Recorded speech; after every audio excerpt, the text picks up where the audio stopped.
अस्सलाम वालेकुम दोस्तों, मैं हूं ज़ुहैब शेख और आपके लिए एक नया सेगमेंट लेके आया हूं जिसका नाम है स्पोर्ट्स अनसेंसर्ड। इसमें मेरे साथ मोहम्मद अली हैं। हम स्पोर्ट्स के ऊपर मज़े के तबसरे करेंगे।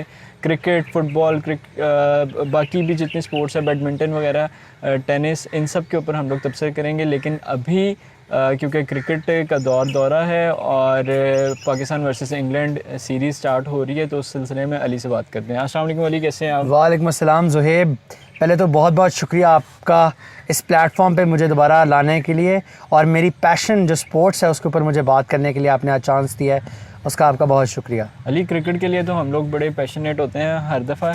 चलें अब यहाँ पे ये बताएं कि पाकिस्तान वर्सेस इंग्लैंड के बारे में आप एक्साइटेड हैं कि नहीं हैं? बिल्कुल जी, हर पाकिस्तानी एक्साइटेड है। आजकल तो वैसे ही कोविड-19 आया हुआ है, जिसकी वजह से सोशल आइसोलेशन के अंदर सब लोग रह रहे हैं, सोशल डिस्टेंसिंग कर रहे हैं, सोशल लाइफ इतनी नहीं है, ज़्यादा एक्टिविटीज़ लोगों के पास करने को नहीं है। उसके अंदर ये डिसीजन लेना प्लेयर्स का, पीसीबी का, ईसीबी का, जो इंग्लिश क्रिकेट बोर्ड है, कि हम ये क्रिकेट सीरीज़ करवाएं, ये बहुत बड़ा स्टेप है, क्योंकि ये लोगों को एक प्लेटफॉर्म देगा कि वो कोई चीज़ देखें, और प्लेयर्स को भी एक इंटरटेनमेंट प्रोवाइड करने का चांस देगा। ऑल्दो कि स्टेडियम में लोग मौजूद नहीं होंगे, लेकिन टीवी स्क्रीन्स के सामने वही जोश होगा, वही वलवला होगा, और वैसे ही ताली बजेगी, और वैसे ही स्टेडियम तो नहीं गूंजेगा, लेकिन लोगों के घर ज़रूर गूंजेंगे चीखों से। अब ये बताएं कि आपको ये जो टीम है इसमें कितने कोचेस हैं और किस किस की क्या ड्यूटीज़ हैं? जनाब, आपके पास इस वक्त 3 कोचेस गए हैं इंग्लैंड के अंदर।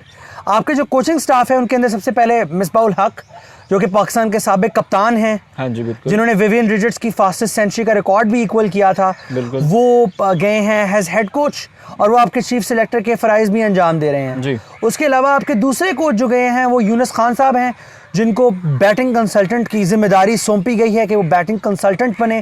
पहली बार यूनुस खान पीसीबी के साथ अटैच हुए हैं, पहली बार वो कोई ऐसा रोल करने लगे हैं, तो उसमें आपके यूनुस खान साहब बैटिंग कंसल्टेंट के तौर पे गए हैं। और तीसरे आपके कोच आपके मायनाज फास्ट बॉलर, साबिका हेड कोच, साबिका कप्तान पाकिस्तान की क्रिकेट टीम के वक़ार यूनुस साहब एज अ बॉलिंग कंसल्टेंट आपकी टीम के साथ गए हैं। अच्छा अली, देखें ये तीनों जो हैं, ये तीनों हमारे गुज़िश्ता टीमों के कैप्टन्स भी रह चुके हुए हैं। और आप क्या समझते हैं कि यूनुस खान का जो फ़ैसला किया है पीसीबी ने, ये अच्छा है या नहीं? क्योंकि 2016 में जो मेरे तक इतलात पहुंची है, 2016 में इंग्लैंड में जब मैच हुआ था, टेस्ट मैच, तो उसमें यूनुस खान ने 200 स्कोर किए थे डर्बी में। तो इसी चीज़ को मद्देनज़र रखते हुए इनको कोच बनाया गया। तो आपके इसके ख्याल में क्या राय है आपकी? देखिए जी, यूनुस खान साहब पाकिस्तान के हाईएस्ट टेस्ट रन गेटर हैं। उनकी स्किल्स और एबिलिटी पे तो किसी इंसान को डाउट हो ही नहीं सकता। बिल्कुल, तो हम उस पर नहीं बात करते, लेकिन हमें 2 से 3 चीज़ें समझने की ज़रूरत है। नंबर 1, कैटेगोरिकली एक अच्छा प्लेयर ज़रूरी नहीं है कि हमेशा एक अच्छा कोच बन सके। तो ये यूनुस खान साहब के लिए भी एक बहुत बड़ा टेस्ट होगा कि वो एक अच्छे कोच बन पा सकते हैं या नहीं। दूसरी चीज़, ये पाकिस्तान के सिस्टम और स्ट्रक्चर्स के ऊपर एक सवालिया निशान उठाती है कि जहाँ पे आपके कोचेस ट्रेन होते हैं, क्या आपके डोमेस्टिक से कोई ऐसा कोच बैटिंग के अंदर नहीं मौजूद जो इस टीम के साथ जा सकता था और इस टीम के साथ काम कर सकता था? क्या आपको एक्स प्लेयर ही लाने की ज़रूरत पड़ी? और तीसरी चीज़ जो आपको समझने की ज़रूरत है वो ये है कि अगर यूनुस खान को आप छोटे प्लेयर्स के साथ लगाते हैं, अंडर 19 लेवल, अंडर 16 लेवल, तो मेरे ख्याल से वो ज़्यादा मुफीद होता, क्योंकि उनकी टेक्निक पे काम कर सकते हैं। एक जो हेड, जो बॉलिंग या बैटिंग कंसल्टेंट होता है, उनका काम होता है सिर्फ एडवाइस करना, लेकिन इस इंस्टेंस के अंदर जब एडवाइस वो करेंगे तो इतना चेंज नहीं ला सकते जितना वो छोटे अंडर 19 लेवल के लोगों के साथ ला सकते थे। बाबर आजम को बनाया गया है वनडे और T20 का जो कैप्टन है। बिल्कुल। तो आपका क्या राय है कि ये फराज इससे अच्छा कैप्टन रहेगा या नहीं? सरफराज से अच्छा चलें ज़ुहैब, इसमें 2 चीज़ें समझने वाली हैं। बाबर आजम का अभी तक जो आप ट्रैक रिकॉर्ड देखते हैं उसमें उनको इतनी कामयाबियां नहीं मिली, लेकिन हम पाकिस्तानियों को जज्बाती होकर नहीं सोचना। ग्राहम स्मिथ साउथ अफ्रीका के कप्तान बने 22 बरस की उम्र के अंदर, जो कि दुनिया के यंग तरीन कैप्टन थे। उनका आप ट्रैक रिकॉर्ड देखें कि बहुत कमाल का ट्रैक रिकॉर्ड था। रिकी पॉन्टिंग को भी जल्दी कप्तानी सौंप दी गई। महेंद्र सिंह धोनी जो इंडिया के थे, उनको भी जल्दी कप्तानी सौंप दी गई। तो आप जब इन्हें कप्तानी सौंपते हैं तो आपको लॉन्ग टर्म सोचना पड़ेगा कि कितने अरसे का आपने इनको टाइम दिया है और उसमें क्या आपके गोल्स हैं। तो इसमें हम सक्सेस को उस तरह से मेजर नहीं कर सकते। पीसीबी को बेहतर पता है कि उन्होंने क्या गोल्स और ऑब्जेक्टिव सेट कर कर इनको कैप्टन बनाया, लेकिन मेरे ख्याल से इनको 2022 जो अभी क्रिकेट 2021 का जो अभी 2020 वर्ल्ड कप आ रहा है, इस तक इनको कप्तानी देनी चाहिए और इनको देखना चाहिए, इनको जांचना चाहिए कि ये सलाहियतें क्या इनके पास मौजूद हैं कप्तानी की या नहीं। लेकिन दूसरी बात यह है कि इनको कप्तान भी पहले से तैयार करने चाहिए। इन्होंने एकदम सरफराज को हटाया एक वर्ल्ड कप की हार के बाद, और क्योंकि बाबर आजम अच्छे रन स्कोर कर रहे थे उनको कप्तान बना दिया। मेरा ये तबसरा है कि इनको कप्तान तब बनाना चाहिए जब वो बंदा रेडी हो और उसकी उन्होंने प्रॉपर स्किल डेवलपमेंट और एबिलिटी डेवलपमेंट ट्रेनिंग करवानी चाहिए। अच्छा अली, आपने यहाँ पे बताया बाबर आजम के बारे में, तो अजहर अली को टेस्ट कैप्टन बनाया गया, आपकी उसके बारे में क्या राय है? देखिए जी, अनफॉर्चुनेटली स्पीकिंग अजहर अली को जब टेस्ट कैप्टन बनाया गया, इसका मतलब ये है कि आपके पुराने जो आप बंदे को बना चुके हैं एक बार, आपने उसको फिर बना दिया। अजहर अली पहले भी आपके टेस्ट कैप्टन वनडे 2020 के कैप्टन रह चुके हैं, फिर आपने उनको लगाया।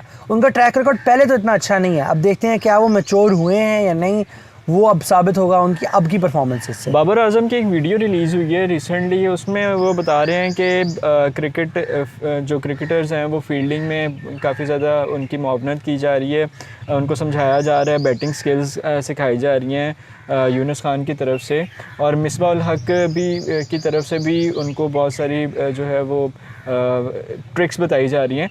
तो आपका क्या ख्याल है कि पाकिस्तान में अब ये सीरीज़ जीत के आएगा या हार के आएगा? क्योंकि इतने माया नाज प्लेयर्स और ट्रिकी गेम्स खेलने वाले प्लेयर्स जो हैं वो अब कोच अपॉइंट किए गए हैं, तो आपका क्या ख्याल है इस बारे में? देखें जी, इंग्लैंड की होम सीरीज़ है, उसके अंदर हम कुछ भी एश्योरिटी से नहीं कह सकते कि कौन जीतेगा कौन नहीं। इंग्लैंड का अपने होम पे रिकॉर्ड बहुत अच्छा है। अगर आप ज़रा थोड़ा सा टाइम दें, हम उनकी बॉलिंग और बैटिंग का मुआवजा करके आपको मैं 2 मिनट में बताता हूँ। इंग्लैंड के पास James Anderson, Stuart Broad, Mark Wood जैसे मायनास तेज फास्ट बॉलर्स हैं, मोइन अली, आदिल रशीद जैसे स्पिनर्स उनके पास मौजूद हैं। हमारे पास जो हमारे यंग फास्ट बॉलर्स गए हैं, जिनमें आपके शाहीन शाह अफरीदी हैं, जिनमें आपके ये यंग टेस्ट फास्ट बॉलर्स हैं, इनका पहला एक बार एक टेस्ट होगा, तो ये कंप्लीट कह देना कि कौन जीतेगा कौन हारेगा ये तो बहुत जल्दी है। लेकिन मेरे ख्याल से दोनों टीमों के दरमियान एक अच्छा मुकाबला देखने को मिलेगा, और इंग्लैंड को ऑब्वियसली एज है, लेकिन पाकिस्तान भी अच्छी तैयारी कर रहा है और बहुत पहले से वहाँ पे गया है, तो एक्लेमेटाइज कर लेंगे कंडीशन से, तो बड़ा अच्छा एक कड़ा मुकाबला देखने को मिलेगा। अच्छा अली, मुझे ये बताएं कि जल्दी से आपने मुझे बताना है पाकिस्तान के पास 2 बेस्ट बैट्समैन कौन से अच्छे हैं जिसको आप समझ सकते हैं कि स्कोर करेंगे T20 में और वनडे में? देखिए जी, मेरे ख्याल से तो बाबर आजम ऑब्वियसली इस वक्त नंबर 1 बैट्समैन है 2020 के। और दूसरी बात है, वनडे सीरीज़ तो वहाँ पे हो नहीं रही, टेस्ट और 2020 हो रहे हैं। हाँ जी। तो उसके लिहाज से मैं बताऊंगा, तो पहला तो एस कार्ड आपका बाबर हो गए। दूसरा मैं समझता हूँ कि टेस्ट के अंदर आपको ज़्यादा एक्सपीरियंस के साथ जाना पड़ेगा, तो अजहर अली आपका एक एस कार्ड है, अगर वो स्कोर करेंगे तो पाकिस्तान जीतेगा। बाकी प्लेयर्स भी अच्छे हैं, लेकिन इन दोनों में मैं ज़्यादा इन्हिसार प्लेस करूँगा। लेकिन 2020 के अंदर ऑब्वियसली बाबर तो एक एंड पे आपके पास हैं, लेकिन आपको एक पिंच हिटर की परफॉर्मेंस की बहुत इंपॉर्टेंट ज़रूरत है कि जो एंड पे अगर छक्कर लगाए, तो उसमें मुझे लगता है इफ्तिखार अहमद बहुत इंपॉर्टेंट रोल प्ले करेंगे। अच्छा अली, इंग्लैंड की तरफ से आपको क्या बैट्समैन और बॉलर्स में नज़र आते हैं? जी देखिए जी, मुझे जो 2 मेन प्लेयर्स नज़र आते हैं बैटिंग में, वो हैं बेन स्टोक्स और जॉनी बेस्टो, क्योंकि इन्होंने पहले भी बहुत ज़्यादा कमाल परफॉर्मेंसेस दी हैं वर्ल्ड कप में, और बेन स्टोक्स बहुत बड़ा रोल प्ले करेंगे क्योंकि वो ऑलराउंडर हैं। उनकी बॉलिंग पे भी इंग्लैंड बहुत रिलाई करता है, और बॉलिंग में ऑब्वियसली टेस्ट में जेम्स एंडरसन, स्टुअर्ट ब्रॉड, और 2020 में मेरे ख्याल से मार्क वुड बहुत इंपॉर्टेंट रोल प्ले करेंगे, और एक आधा स्पिनर आदिल रशीद का बहुत इंपॉर्टेंट रोल होगा। चलें ख़वातीनो हज़रात, इसके साथ हमारा वक्त भी ख़त्म होता है, और अब देखना यह है कि 5 और 11 को 2 प्रैक्टिस मैचेस हैं, तो इनमें कौन ज़्यादा स्कोर करता है, आइदर पाकिस्तान स्कोर करेगी या फिर इंग्लैंड स्कोर करती है। और दोनों के लिए, दोनों टीमों के लिए और दोनों कंट्रीज़ के लिए बहुत ही एंटरटेनमेंट होगा इस कोरोना के एनवायरनमेंट में। Thank you so much guys, so nice of you, अल्लाह हाफिज़। हाँ, अगर आपने मेरा चैनल सब्सक्राइब नहीं किया तो काइंडली सब्सक्राइब भी कर दें, बेल आइकन पे प्रेस भी कर दें ताकि आपको अपडेट्स मिलती रहें। Thank you so much.